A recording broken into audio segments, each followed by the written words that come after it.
SCP-267 Tumorvore Object Class Euclid Special Containment Procedures SCP-267 is contained in a cave formation within Site-37.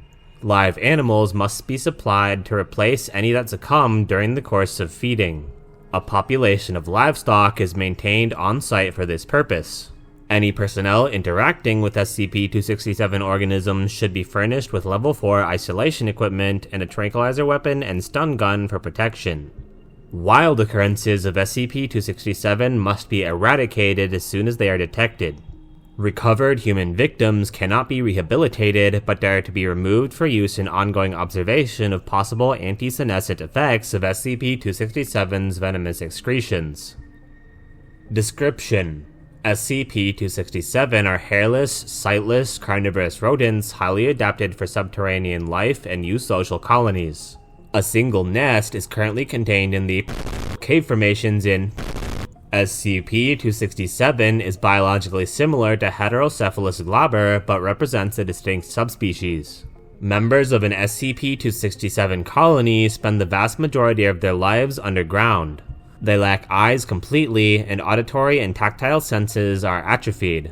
They do not seem to experience pain or any sense of self-preservation. They are extremely sensitive to smell and airborne chemical stimuli, which they use for navigation, hunting, and communication. There are caste divisions in its population, however, including workers, soldiers, breeders, and nursery attendants. SCP-267 has sharp teeth and claws, but its primary weapon is its venom. The venom is effective in microliter amounts and has aggressive, paralytic, and carcinogenic effects. In a hunt, dozens of soldiers cooperate to locate and bring down the prey. They attack simultaneously, inflicting dozens of bites in a few seconds and incapacitating the target. They then drag it, unconscious but immobile, back to their colony. At the colony, swarms of worker caste SCP-267 emerge to transport the victims inside.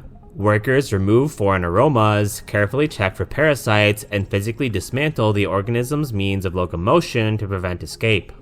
By this time, tissues directly exposed to venom have begun to exhibit abnormal cell division. Within 24 hours, undifferentiated masses of tissue are visible at every bite location. The tumors arise spontaneously but seem to target skin and fatty tissues. As growths, they are less likely to threaten vital organ systems. This has the added benefit to SCP-267 of producing a high concentration of energy-rich lipids for consumption.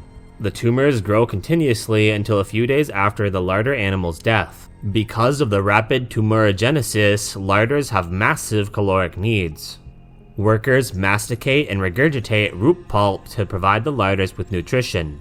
They seem to distinguish cancerous from healthy tissue by its scent and remove tumors for consumption once they have ripened to a desirable size. Workers have been observed licking and tending to larder animals to keep them clean and healthy. Larder animals last between 12 weeks and years depending on the species and supply all of the colony's food. Many months typically elapse between SCP-267's forays to the surface.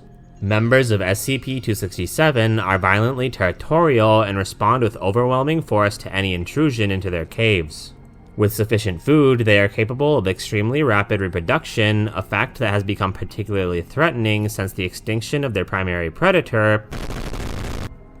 Addendum 267-1. Bones from human beings have been recovered in multiple waste areas within the caves, dating back several thousands of years.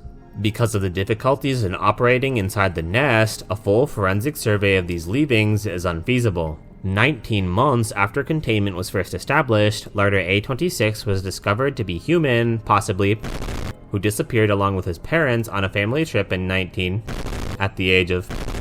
The lack of appendages combined with rampant tumor growth is responsible for delaying the initial identification.